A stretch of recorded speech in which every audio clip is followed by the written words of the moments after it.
할렐루야. 네. 감사합니다. 오늘 말씀을 나눠보도록 하죠. 오늘은 부활을 살다 이런 제목으로 한번 말씀을 나누겠습니다.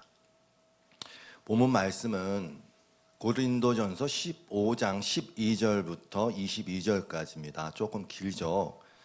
그렇지만 우리가 한번 주의를 기울여서 같이 읽어보도록 하겠습니다. 자, 시작. 그리스도께서 죽은 자 가운데서 다시 살아나셨다 전파되거늘 너희 중에서 어떤 사람들은 어찌하여 죽은 자 가운데서 부활이 없다 하느냐. 만일 죽은 자의 부활이 없으면 그리스도도 다시 살아나지 못하셨으리라. 그리스도께서 만일 다시 살아나지 못하셨으면 우리가 전파하는 것도 헛것이요 또 이 믿음도 헛것이며 또 우리가 하나님의 거짓 증인으로 발견되리니 우리가 하나님이 그리스도를 다시 살리셨다고 증언하였음이라. 만일 죽은 자가 다시 살아나는 일이 없으면 하나님이 그리스도를 다시 살리지 아니하셨으리라.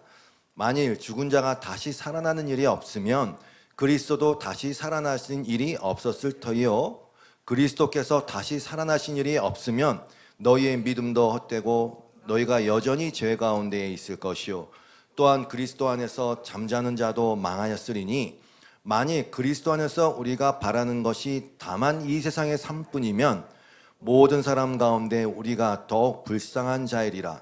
그러나 이제 그리스도께서 죽은 자 가운데서 다시 살아나사 잠자는 자들의 첫 열매가 되셨도다.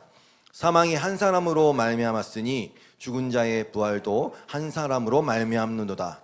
아담 안에서 모든 사람이 죽은 것 같이 그리스도 안에서 모든 사람이 삶을 얻으리라. 아멘. 오늘 부활절이죠. 주님의 부활하신 날을 기념하는 날입니다. 우리가 지난 시간 우리가 일주일 5일 동안 주님의 십자가상에서 하신 말씀을 나누면서 그 말씀의 의미 하나하나를 곱씹으면서 회개도 하고 감사도 하고 찬양도 했습니다. 십자가가 없는 구원은 상상할 수가 없죠. 십자가가 없는 영광도 상상할 수가 없죠. 그렇다면 부활은 오늘 부활절이에요. 예수님의 부활은요. 예수님의 부활이 왜 중요할까요? 오늘 본문을 통해서 부활이 없다면 이런 가정을 하면서 부활이 없으면 우리의 믿음에, 우리 기독교의 신앙에, 우리의 삶에 어떤 문제가 발생하는지를 생각해 볼 거예요. 본문을 읽어보셨지만 계속 만일 가정법이 계속 등장합니다. 한 대여섯 번 나오는 것 같아요. 저는 아주 좋은 논증 방법이라고 생각해요. 가정해 보는 것이죠. 만일 그게 없다면 여러분 한번 가정해 보세요. 우리 목사님이 없다면 할렐루야. 농담입니다. 네, 이게 없어 봤을 때, 그게 없었을 때에 어떤 상황이 펼쳐질까를 가정해 보는 건 좋은 방법 같아요. 그래서 오늘 바울이 그런 방법을 쓰고 있어요. 만일 이렇게. 근데 여러분 부활이라는 개념 자체가 인간에게는 굉장히 생소한 개념이 맞아요. 영혼 불멸 이런 거 많이 들어보죠. 불로장생 그런 거는 괜찮아요. 환생 이런 건 많이 생각해 본 건데 죽었던 몸이 다시 산다는 것은 너무나 생소한 이야기예요, 사실은. 근데 그 죽었던 몸이 또 영원히 산다? 이런 거는 물론 당연히 경험해 보지도 못했고, 누가 그래요? 경험해 보지도 못했고 생각해 보지도 못했고 생각할 건덕지가 없죠. 이게 가능한 게 아니니까. 한마디로 자연법에 위배되는 일이거든요. 그래서 다들 심지어 신학교에서도 이거 부활은 그냥 신화야 이렇게 가르치기도 합니다. 심지어 신학교에서도 부활은 없다 이렇게 단정을 져요. 그런데 오늘 이게 고린도전서 15장을 부활장이라고도 하거든요. 이렇게 별명을 붙여요. 보통 사랑장, 부활장. 이게 부활장이에요. 15장이. 바울이 이 부활장이라고 하는 고린도전서 15장을 시작하면서 읽진 않았지만 부활이 역사적인 실제 사건이고 본인 자신이 딴 사람 얘기도 중요하지만 본인 바울이 부활의 주님을 목격한 이야기로 시작을 하거든요. 무슨 얘기냐면 부활에 얘기할 때 사실은 막 추론에 의해서 이랬을 수도 있다 그런 증명이나 무슨 이성의 호소에서 이건 가능하다 이런 주장이나 일어나지 않은 일을 예상해 볼까 이런 게 아니라 사실은 목격담으로 이 부활의 얘기를 시작해요. 이게 되게 좀 중요한 포인트 같아요. 15장 3절부터 보면 이렇게 얘기합니다. 내가 받은 것은 먼저 너희에게 전하였노니 그 내용이 뭐냐면 복음의 내용이요. 성경대로 그리스도께서 우리 죄를 위하여 죽으시고 장사 지는 바 되셨다가 성경대로 사흘 만에 다시 살아나사. 예, 성경대로 됐어요. 근데 중요한 건 뭐냐? 5절부터예요. 개바 베드로에게 보이시고 후에 12제자에게와 후에 500여 형제에게 일시에 목격자가요 엄청 많았어요. 일시에. 그 중에 지금까지 대다수는 살아있고 어떤 사람은 잠들었으며 그 후에 야고보에게 보이셨으며 그 후에 모든 사도에게 누구에게도 마지막에 만삭되지 못한 자 같은 내게도 보이셨다. 부활을 얘기할 때 난 목격했다 이거로 먼저 시작해요. 수많은 목격자가 있는 아주 명확한 역사적 사실이라는 말입니다. 그리고 이 글을 쓸 때는요 예수님이 죽으신 지 얼마 되지 않은 시점이에요. 그런데 생각해 보세요. 수많은 사람이 목격했는데 이런 말을 본인이 지어서 스스럼 없이 막 한다? 뻔히 거짓말이 이렇게 금방 삽시간에 퍼질 텐데요. 마치 9.11 때 쌍둥이 빌딩이 비행기를 이용한 테러로 무너지는 것을 목격한 사람이 스스럼 없이 그 사실을 이야기하는 것처럼 지금 이 사람이 이야기하고 있는 거예요. 왜? 나만 본 게 아니라 수없이 많은 사람들이 봤으니까, 심지어 그들이 지금 살아있으니까 내가 거짓말을 할 수가 있겠냐는 거죠. 목격자가 있다. 그래서 당당하게 증언하는 것이죠. 성도 여러분, 그러니까 부활이 사실이라는 사실이에요. 그럼 이거는 역사적 사실이라는 데서 출발해요. 어떤 일이 있었냐면 그 시카고 트리뷴 그 신문의 기자였었던 리 스트로베리라는, 들어보셨을 거예요. 리 스트로베리라는 사람이 있어요. 예수는 역사다라는 내장에 책도 썼고 그걸 영화화하기도 했는데 무슨 일이 있었냐면 이 기자가 리 스트로베리 부활이 사실이 아니라는 것을 꼭 증명하고 싶었어요. 왜? 자기 아내가 맨날 교회 가서 막 형제 자매요 뭐 이렇게 하고 뭐 성찬식 하면서 하고 뭐 내 생명입니다 이러고 사랑합니다 이러니까 막 질투심도 나고 내가 이것을 반드시 깨트리리라 기자 정신으로 막 추적을 해줘. 막 온 사방군데를 돌아다니면 추적을 한단 말이죠. 그러면 이제 다 허구야 거짓이야 이게 드러날 거라고 생각했던 거죠. 그런데 그 사람이 그렇게 기자 정신으로 파헤치다가 결국 믿게 됐어요. 왜? 부활이 역사적 사실이거든요. 십자가가 역사적 사실이거든요. 예수는 허구의 인물이 아니거든요. 그래서 신앙을 갖게 됐어요. 부활은 역사적 사실이지 그랬으면 좋겠다 내지는 기독교라는 교리를 완성하기 위해서 부활이라는 게 좀 있었으면 좋겠다 추측하거나 상상해서 만들어낸 게 아니에요. 허구 얘기가 아니에요. 그래서 바울이 먼저 어떻게 한다고요? 팩트, 역사적 사실. 나 봤어. 나만 본 게 아니야. 수두룩해. 이걸로 이제 시작한단 말이죠. 이야기를. 중요한 포인트겠죠.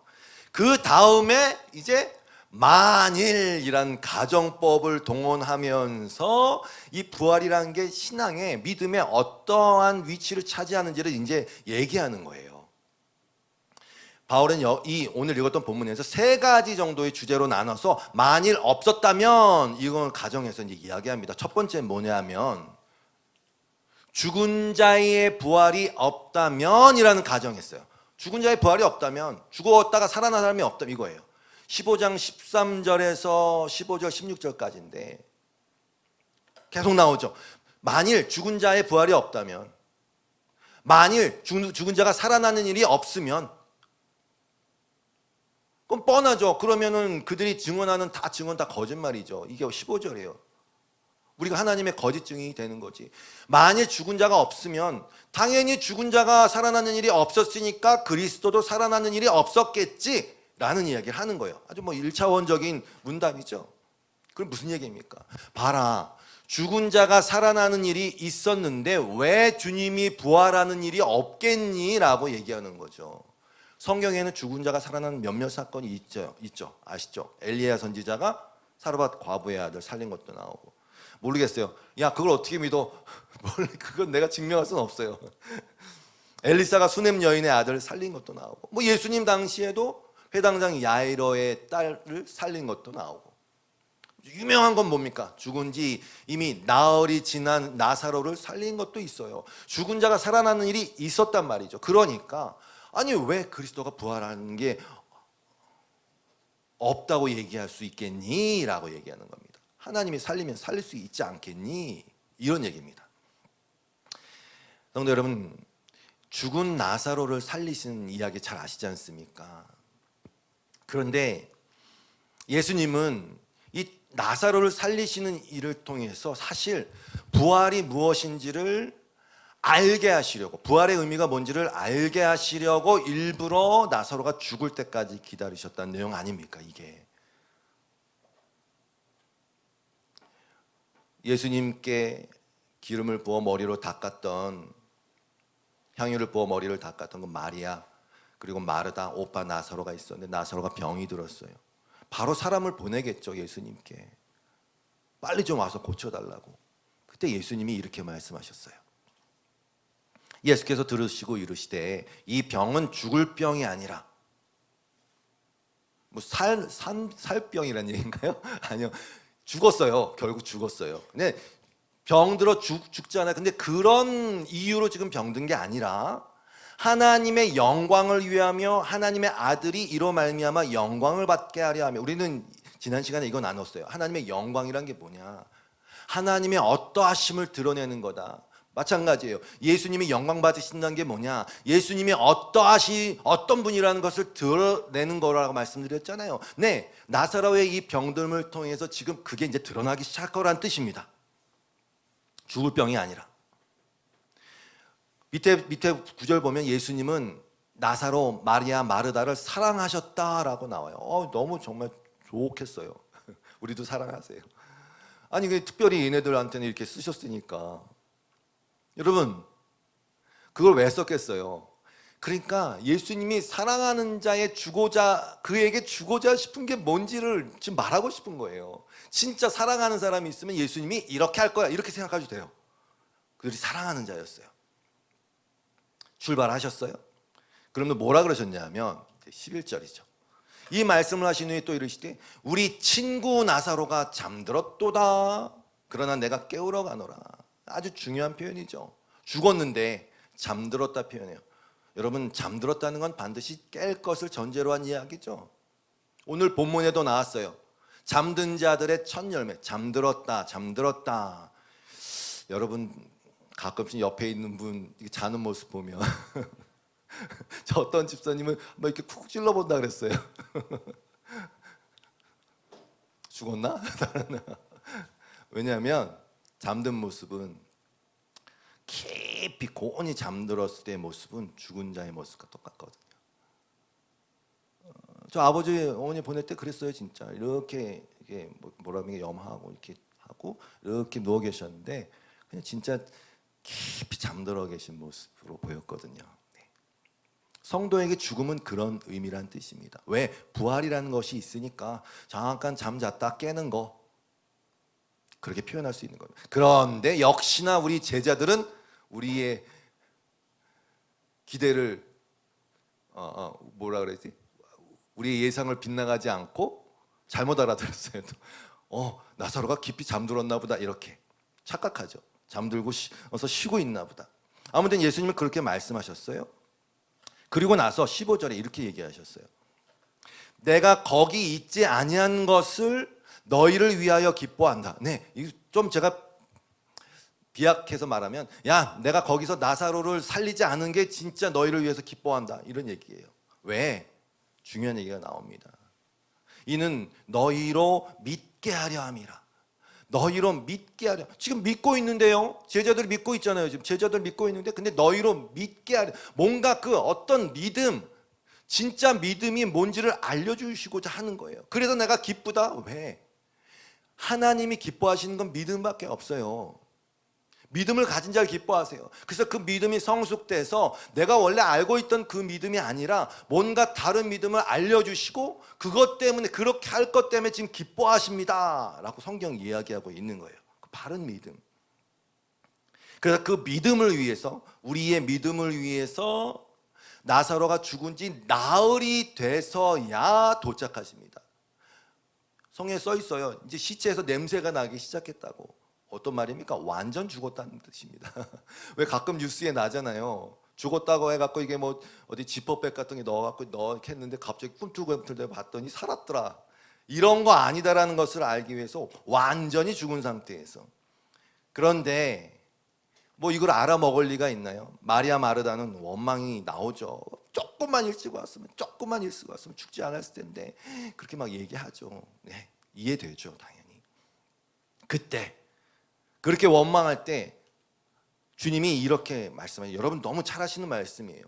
예수께서 이르시되 네 오라비가 다시 살아나리라 했어요. 그럼 무슨 생각을 하냐면 그 믿음의 상태에서 그들이 갖고 있는 그 수준의 믿음의 상태에서 무슨 생각을 하게 되냐면은 네 그렇죠 주님, 마지막 때에 다들 부활할 때 그때 부활하겠죠. 이게 지금 믿음의 상태예요. 이들이 알고 있는 부활신앙, 이들이 알고 있는 믿음의 상태예요. 그래서 얘기했어요. 마르다가 네 마지막 날 부활 때에는 다시 살아날 줄 내가 아나이다.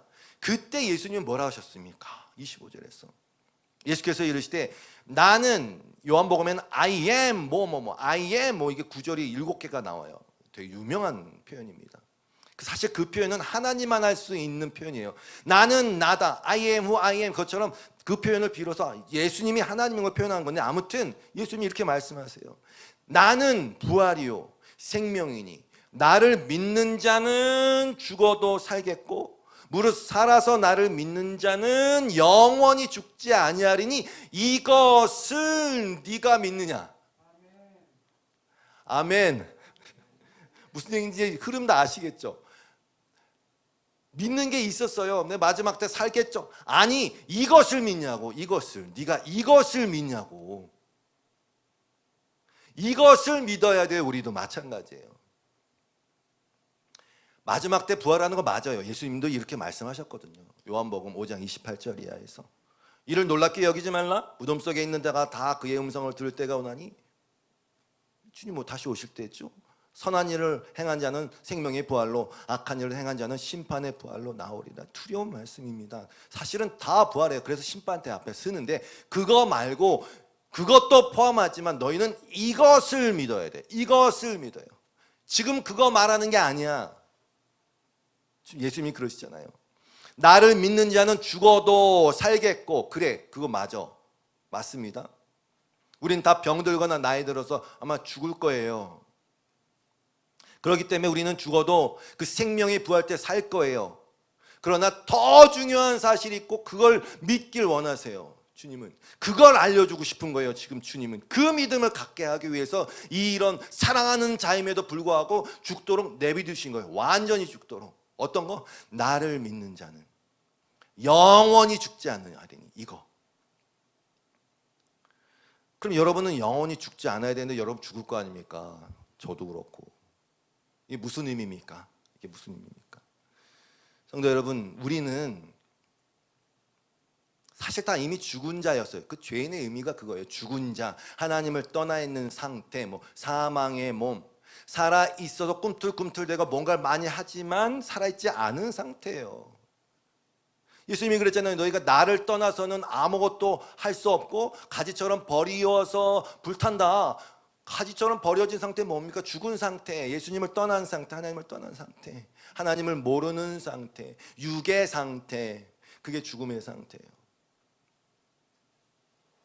그 상태에서는 사실 이 육체가 아무리 건강하고 아무리 성공적인 인생을 살아도 의미가 없어요. 곧 죽을 거고 영원히 죽을 텐데요. 심판의 부활만 기다리고 있는 상태일 텐데요. 즉 죽음의 계속된 상태란 말입니다. 그 상태는. 근데 예수님이 이렇게 말씀하셨어요. 나는 부활이고 생명이다. 이렇게 말씀하지 않았어요. 내가 너를 부활시키겠다, 내가 너에게 생명을 주겠다라는 어떤 일을 객관적으로 행하는 분이 아니라 그냥 당신 자체를 내가 부활이고 내가 생명이라 그랬어요. 그럼 사는 방법은, 부활하는 방법은 딱 한 개밖에 없어요. 그 부활의 주체, 내가 부활이고 내가 생명이신 그분이 나 안에 들어오는 게 진짜 생명이거든요. 그래서 성경은 유니온 크라이스트, 주님과 하나 되고 주님이 내 안에 내가 주님, 그냥 이거를 그냥 꽉 차 있는 거예요. 그분이 부활의 상태거든요. 영원히, 그것이 영원 부활의 상태거든요. 그렇게 돼 있는 상태가 영원히 죽지 않는 상태. 그리고 성경이 얘기합니다. 그 상태에서 끊을 수 있는 게 없다고. 그 관계에서 끊을 수 있는 게 없다고. 어떤 것도 육체의 죽음, 뭐 사는 거 죽는 거, 이게 로마서 8장 38절 이하의 내용 아닙니까? 내가 확신하노니 사망이나 생명이나, 지금 뭐 갖고 고민하고 있어요? 나사로가 죽었습니다. 선생님 죽었습니다. 조금만 일찍 오시죠. 아니야, 그게 아니야. 사망이나 생명이나 천사들이나 권세자들이나 현재일이나 장래일이나 능력이나 높은 뭐 갖다 댈 건 다 갖다 댄 거. 왜? 우리가 생각할 때에 그 위기, 우리가 생각할 때의 그 절망, 우리가 생각할 때의 그 죽음, 우리가 죽음이라고 느낄 수밖에 없고 이건 죽은 상태야 라고 할 수 있는 모든 상황들, 그 반대되는 상황들까지도 어떤 것도, 뭐 여기 표현 그대로네요. 다른 어떤 피조물이라도 우리를 우리 주 그리스도 예수 안에 있는 하나님의 사랑에서 끊을 수 없느니라, 이것을 믿길 원하신 거예요. 주님은 이거 알려주고, 이게 부활이고 이게 생명이야. 진짜 주님 그걸 말씀하고 싶었던 거예요. 살아서 나를 믿는 자는 영원히 죽지 아니하리니. 네, 우린 영원히 죽지 않습니다. 우리는 그래요. 성도는 그래요. 영원히 죽지 않아요. 그것이 부활의 상태고 부활을 살아가는 거예요. 우리는 이미 부활을 살아가고 있어요. 물론 나중에 우리의 몸이 변화돼서 완전한 몸으로 주님과 살기 위해서 변화되는 것일 뿐이에요. 그것도 중요해요. 그건 필수적 과정일 뿐이지, 믿음이 없으면 그것도 다 뭐 그렇게 무슨 될 수도 없지만 무슨 소용이 있겠습니까? 여러분, 이 믿음이라는 것은 보세요. 우리의 몸을, 아니 그냥 이제 경험 다 했어, 뭐 그건 없애고 다시 새롭게, 그게 아니에요. 믿음이라는 것은 그래서 연속성상에 있어요. 지금 우리가 살아가고 있는 이 인생이 딱 단절되고 하나님 나라가 시작되는 게 아니라 우리의 인생이 쭉 가는 거예요. 이 몸이 쭉 가는 거예요. 그리고 하나님 나라의 연속이 돼서 이어져 가는 거예요. 그래서 몸을, 새로운 몸, 이걸 근본으로 한 새로운 몸으로 변화시켜 주는 거예요. 그러니까 주님은 바로 그걸 말씀하시는 거예요. 영생이 뭐라 그랬습니까? 하나님을 아는 거라 그랬잖아요. 그러니까 우리는 이미 영생의 상태일 뿐만 아니라 주님 말씀하신 것처럼 부활의 상태예요. 성도 여러분, 그래요. 죽었다가 다시 살아나서 뭐 하게요? 또 나온다. 죽었다가 다시 살아나시면 뭐 할 거예요? 그럼 영생하면 뭐 하실 거예요? 누가 그러더라고요. 지금 막 평균 수명이 계속 올라가니까 나중에 150살까지 산대요. 그러니까 누가 그러는 거예요. 야, 내가 지금 80, 90, 100살 사는 것도 이렇게 힘에 버겁고 감당하기 어려운데 그냥 죽게 내비둬. 보세요. 점점 기력이 다 세해지고 먹어도 제맛이 안 나고 뭐 어디 놀러 가는 것도 이제 한계가 있고, 그렇게 우리가 우리 눈에, 우리 몸에, 마음에 즐거워하던 것들을, 솔로몬이 계속 그 얘기한 게 전도서 아닙니까? 생명이 연장되면 뭐 하냐고요. 그리고 더 큰 문제는 뭐냐면, 성도에게 있어 더 큰 문제는 이 영의 눈이 떠지고 영의 귀가 열리면 열릴수록 계속 이 세상의 실체, 즉 헛됨들과 위선과 악함이라는 것이 더 눈에 들어오는 감각이 살아나요. 그러니까 더 잘 보이고 그 악취가 더 진동하게 느껴지고 더 괴롭겠죠. 그런데 그게 분명히 그렇게 더 갈 건데 그 상태로도 오래 살라고요. 그래서 아는 사람은 알아요. 약간 동떨어진 얘기 같지만 그래서 안락사 법이 생기는 거예요. 무슨 얘기냐면요, 그게 옳다는 게 아닙니다. 그게 아니라 살아도 사는 것이 아닌 삶, 그건 죽음과 같다는 것을 알고 있어요, 사람들이. 아니, 죽음보다 못하다라는 것도 알고 있어요. 욥기가 그래서 그렇게 고백하는 거예요. 욥이 차라리 태에서 죽었으면, 차라리 안 태어나지 않았으면 자기 생애를 저주하는 그런 삶이 있다는 거예요. 그러니 단순히 영원히 살아서 뭐, 죽었다 살아나서 뭐 하게요? 똑같으면, 내가 똑같으면, 그 믿음이 없으면. 그래서 그리스도인은 오히려 이렇게 고백하게 돼 있어요. 주님, 이제 충분히 맛보았습니다. 그럼 주님이 그러시겠죠? 더 맛보거라. 더 맛보거라. 죄송해요. 아직 남았다, 치선아. 더 맛보거라. 막 들어갔는데 미안하다. 더 맛보거라.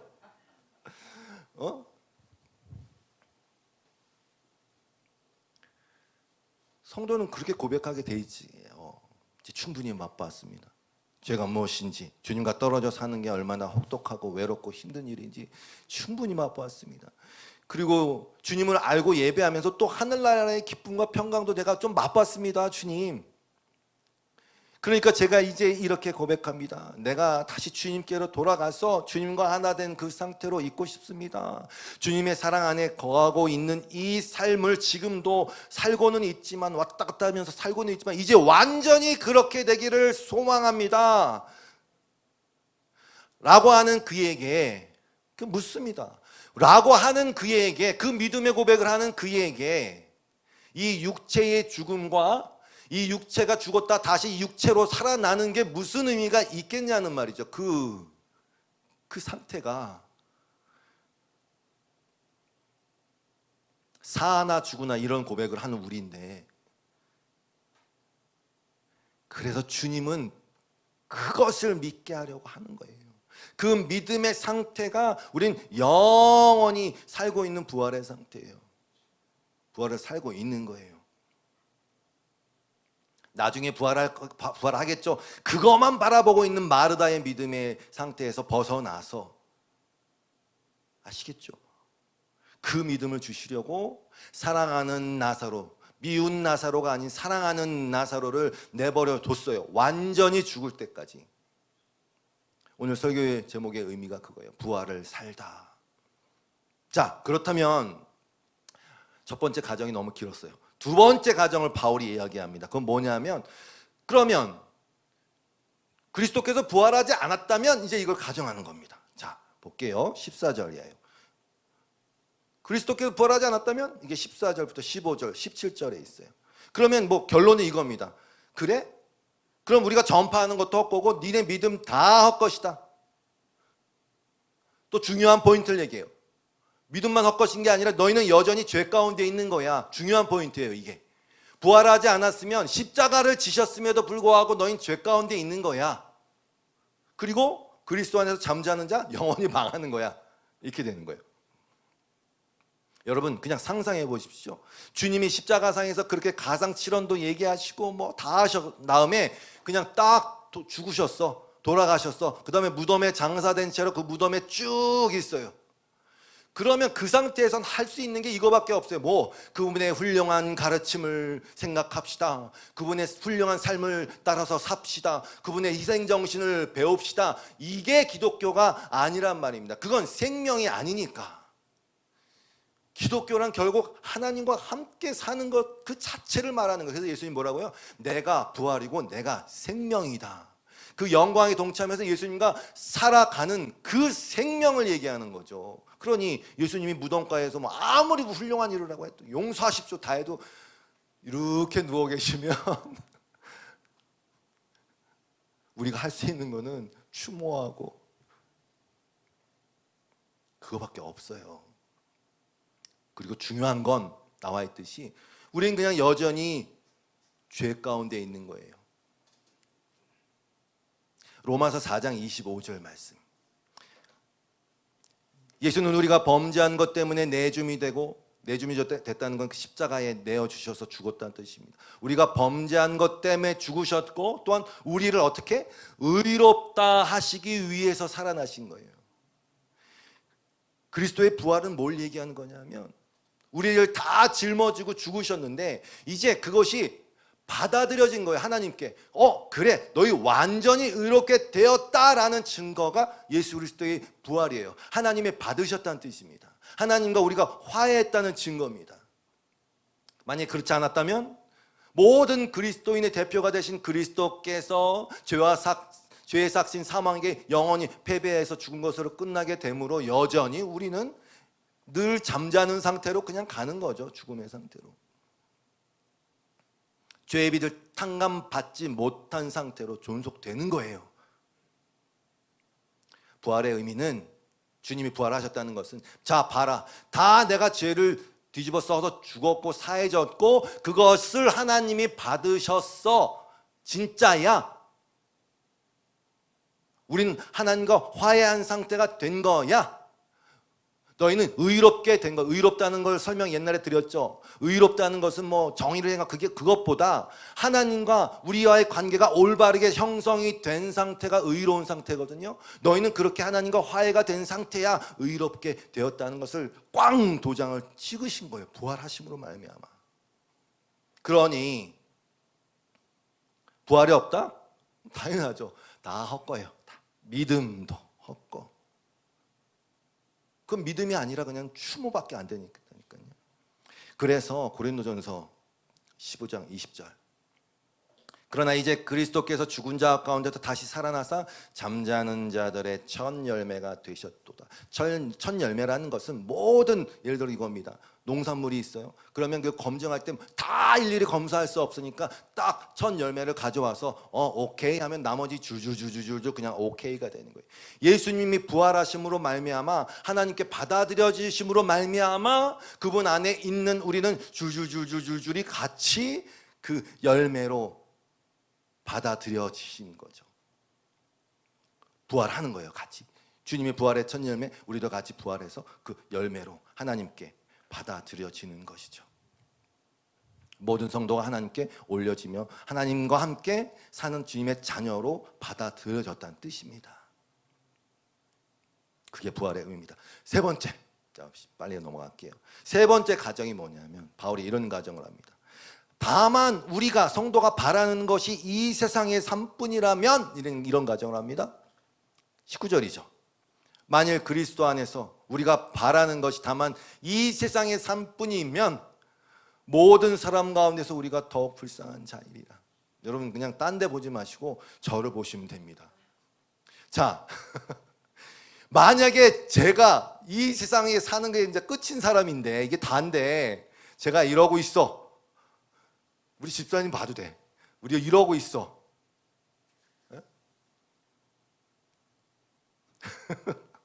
와, 바보 같은 짓이죠. 불쌍하죠. 미친 짓이죠.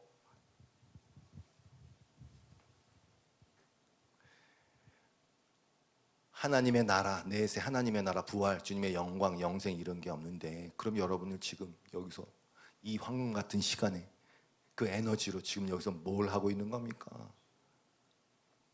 황당한 짓을 하고 있는 거예요. 그게 없으면. 여러분 우리는 그래서 믿음과 소망과 사랑으로 살아가는 자들이에요. 성도란 존재는요 과거를 하나하나 쌓아서 미래를 가는 게 아니라 우리에게 예수로 말미암아 정해져 갖고 우리에게 주신 그 미래가 하나님의 나라가 하나님의 자녀라는 그 사실, 그 미래가 현재로 와서 우리를 덮쳐서 그 부활이 이미 우리에게 와서 우리가 그 미래를 현재에서 살아가는 자들이에요. 그래서 우리의 삶은 소망의 삶으로 사는 거예요. 부활에 대한 소망, 하나님 나라에 대한 소망, 하나님의 영광에 동참하는 것에 대한 소망. 그래서 인내로 경주하고 있는 중이에요. 다시 말해요. 그게 없다면 말해 뭐합니까? 딱 진짜 불쌍한 자. 로마서 8장 23절이에요. 그뿐 아니라 또한 우리 곧 성령의 처음 익은 열매를 받은 우리, 이것도 이해되시죠? 성령의 처음 익은 열매는 그리스도예요. 그리스도를 받았어요. 성령이 처음 익은 열매를 받은 우리까지도 속으로 탄식하여 양자, 아들이라고 번역해도 돼요. 아들 될 것 곧 우리 몸의 속량을 기다리느니라. 우리는 이미 그 열매가 무엇인지도 알고 받았어요. 믿음을 가졌어요. 그런데 정말 이제 완전히 하나님의 아들로 사는 그거, 우리 몸의 속량을 기다리느니라. 그러면서 얘기하잖아요. 우리가 소망으로 구원을 얻었음에 보이는 소망이 소망이 아니니 보는 것을 누가 바라리요. 근데 가정법은 뭡니까? 보이는 이 세상이 전부면 이런 가정 아닙니까? 우리는 25절처럼 보지 못하는 것을 바람으로써 참음으로 기다리고 있는데 근데 보이는 게 다다? 그러면 아무것도 아닌 사람들이죠. 불쌍한 자죠. 그래서 말씀하시는 거예요. 그 부활의 믿음이 나중에 부활될 것을 믿는 그 믿음 말고 지금 그 첫 열매를 내 안에 갖고 있는 그 믿음, 이미 내가 부활의 삶을 살고 있는 자라는 그 존재라는 것을 알아야 된다는 뜻입니다. 말씀을 정리합니다. 정말 35분.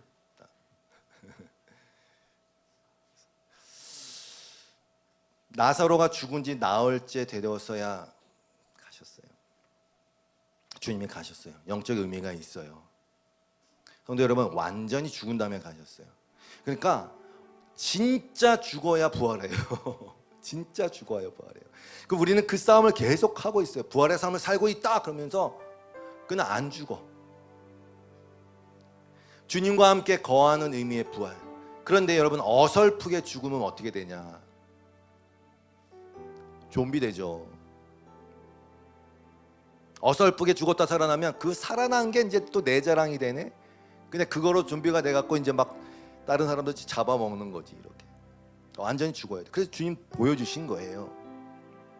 주님이 그래서 다 놓아세요. 사랑하니까 다 놓아세요. 그걸 알려주고 행하게 하기 위해서. 진짜 사랑하니까. 그래서 늦추시는 거예요. 여전히 이 땅의 수준에서 이 땅의 소망을 품고 있는 것을 깨뜨리시고 완전히 죽을 때까지. 그래야 하나님의 영광을 보니까.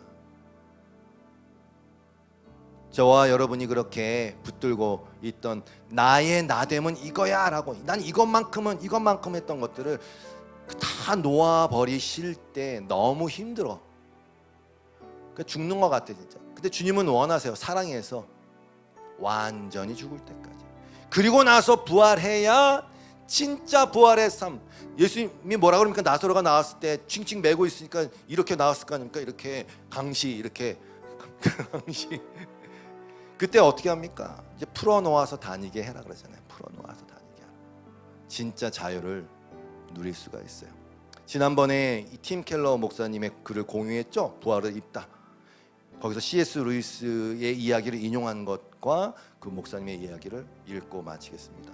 성찬을 하겠습니다. C.S. 루이스가 이렇게 말했다. 자신을 내려놓으면 참 자아를 얻는다. 자신의 목숨을 잃으면 오히려 목숨을 구원받는다.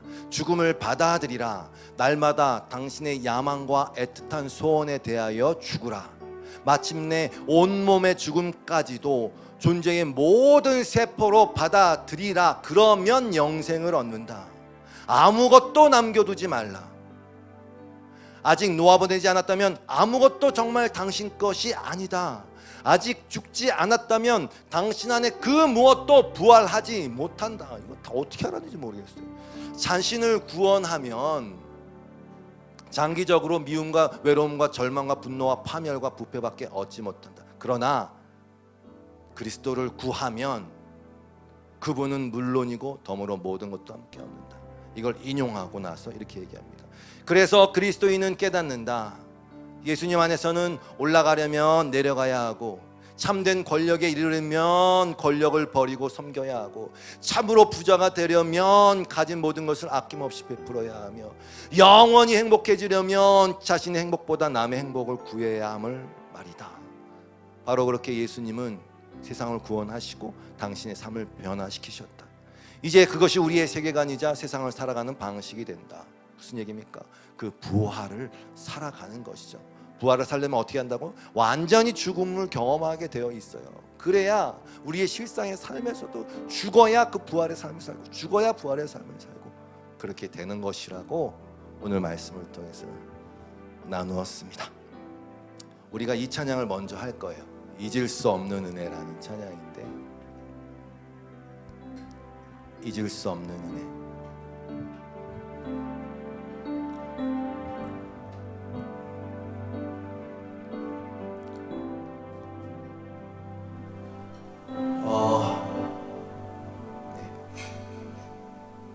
잊을 수 없는 은혜 찬양합시다. 네, 목사님 나눠주시면 되겠습니다.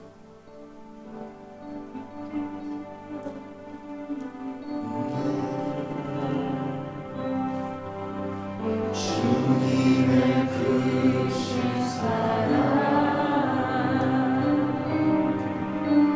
자신을 버리심으로 나를 품어주셨네.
찬양과 영광을 올려드립니다.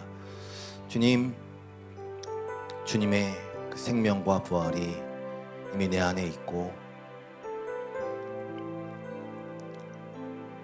그리고 그것을 어떤 것도 끊을 수 없고, 그리고 은혜가 더할수록 나의 연약함이 드러남에도 불구하고 주 앞에 이렇게 담대히 나아가 또 은혜를 구하고 긍휼을 구하면서 주님을 찬양하며 변하지 않는 하나님의 사랑을 의지하여 나아갑니다. 하나님, 오늘 주님의 기념하라 하신 주님의 살과 피를 먹은 우리, 주님과 하나 된 우리, 이제 또 나아가 세상 살 때에 그 부활의 삶을, 그 능력의 삶을, 그 평강의 삶을, 그 기쁨의 삶을 살아나가는 우리 모두가 되게 하여 주시옵소서. 그렇게 날마다 우리를 인도하신 주님을 찬양합니다. 감사드립니다.